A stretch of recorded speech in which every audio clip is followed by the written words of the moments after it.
ഇത് മറ്റേ 3 മാസം തറ നിക്കുമെന്ന് ചോദിച്ച ആൾക്കാരില്ലേ വൃത്തിയില്, അവർക്ക് വേണ്ടിയിട്ട് സമർപ്പിക്കുന്നു. 2025 ജാനുവരി 3-ാം തീയതിയാണ് നമ്മൾ ശ്രാവണ്ട ഈ പുതിയ ഗറാഷിന്റെ വീഡിയോ ചെയ്തത്, ലുലു മാളിൽ നിൽക്കുന്ന അനുഭവം എന്ന് പറഞ്ഞിട്ട്.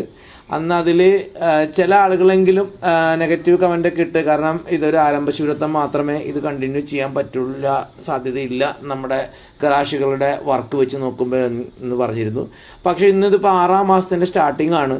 എങ്കിൽ പോലും യാതൊരുവിധ കുഴപ്പമോ ഒന്നുമില്ലാത്ത രീതിയിൽ തന്നെയാണ് ഈ ഗറാഷിന്റെ അകം എനിക്കിപ്പോഴും ഫീൽ ചെയ്യുന്നത്. അപ്പോൾ നമ്മൾക്ക് ആർക്ക് വേണമെങ്കിലും ഇത്തരത്തിലൊക്കെ മാറാൻ സാധിക്കും. അതിന് സാമ്പത്തിക ചെലവുകൾ ഉണ്ടാകാം. പക്ഷേ നമ്മൾക്കൊന്ന് മനസ്സ് വേണമെന്ന് മാത്രം. അത് മുതലാളി മാത്രം വിചാരിച്ച പോലെ ഇവിടുത്തെ മുതലാളിയും തൊഴിലാളിയും ഒരേ മനസ്സോടു കൂടി നിന്ന് ഇത് എൻ്റെ സ്വന്തം സ്ഥാപനം എന്ന് വിചാരിക്കുന്നത് കൊണ്ടാണ് അവർക്ക് ഇത് വൃത്തിയായി സൂക്ഷിക്കാൻ സാധിക്കുന്നത്. അപ്പൊ നമ്മൾക്ക് മാറ്റങ്ങൾ വേണം. നമ്മുടെ ഈ പരാതിയും പരിദേവനമായിട്ട് ഇത് മാത്രം ഇരുന്നിട്ട് കാണില്ല. ചങ്കറപ്പോടുകൂടി മാറാൻ ശ്രമിക്കൂ, നിങ്ങൾക്ക് സാധിക്കും.